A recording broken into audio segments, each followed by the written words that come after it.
Welcome back. Harry and Meghan's unofficial mouthpiece, lickspittle Omid Scobie, is back in the headlines with a new book, Endgame. Scobie and the Sussexes deny they're in cahoots, as they did with the last book, until Meghan was put under oath and had to admit actually she had emailed her aide some thoughts before they sat down with the authors, which you might think is being in cahoots. Well, are they again in cahoots? Let's discuss this with author and historian Tessa Dunlop and royal commentator Hilary Fordwich. So let me start with you, Tessa. So given you normally park yourself in the defending the indefensible about all things Sussex, what do you think of Scobie's late, just when it seemed like they were getting off the radar, back comes Scobie with a series of apparently damning revelations about all the royals apart from the two in Montecito? Yeah, from all the extracts that we've had access to and from the interviews that Omid's done in the likes of Paris Match, certainly he's parked his tanks firmly on their lawn. Queen Victoria recommended against royals having friendships, and if Omid was once the Sussexes' friend, I bet they could flick him off like slime right now, because the timing's terrible, and I feel that Omid is actually behind the curve on this. While you've moved on a bit, I think, I'll give you credit, and Harry and Meghan, to an extent, I think, after the sort of bomb of the Netflix and the book, have been really quite stum.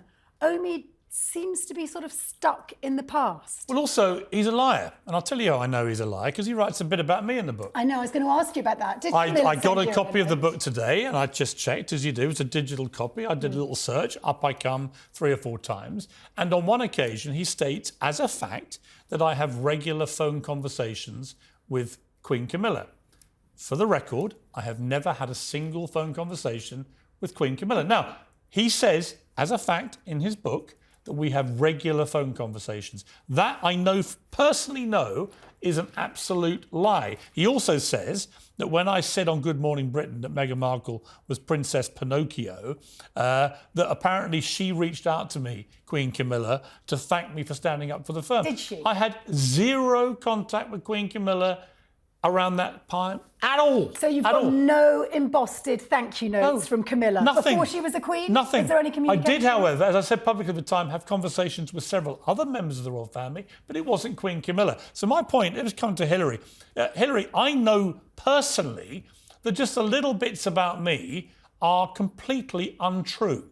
They're lies. So why should I believe any of this stuff? Well, you're absolutely right to question it. I remember the time that you said that if she told you the weather, you wouldn't believe her. A few things here I would say. They say if you're going to lie, be big, go bold. He states things so factually that I think your average person, of course, they can't sift through things. They don't know that you know that these were mistruths and bold-faced lies. So if he goes so big, people will actually almost assume it's got to be true. I'll tell you something, though, Piers, that someone that nobody really is mentioning and no one's talking about, and that is Meghan Markle's dear friend, very close friend, that she's posted online, whom she loves, and that is Marcus Anderson. Well, as we know, Omid Scobie has a very close relationship to him. Who knows how much of this is actually coming from him, and maybe that's the source of a lot of these lies as well, whom he's quoting. It's a really good point, because we know because she went under oath in a court case, Meghan Markle had to admit she briefed an aide to then brief Scobie and the co-author. And what about this, Tessa? There's a point in the book where he talks about the contents of letters between King Charles and Meghan Markle, in which 2 members of the royal household, I know who they supposedly are, right, these 2 people. Let's call them royal household. That 2 of them had expressed these infamous concerns about the skin colour of baby Archie before he was born, right? But my question is, obviously he's not got that from King Charles.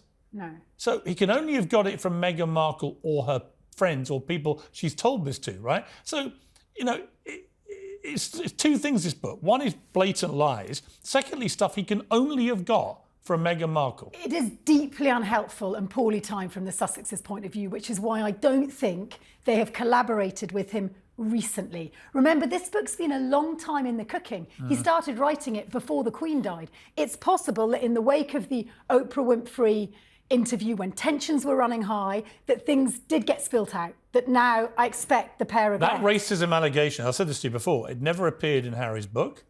Yeah. In fact, it's never been mentioned again. So they've moved on. It's like it never it's like it never happened.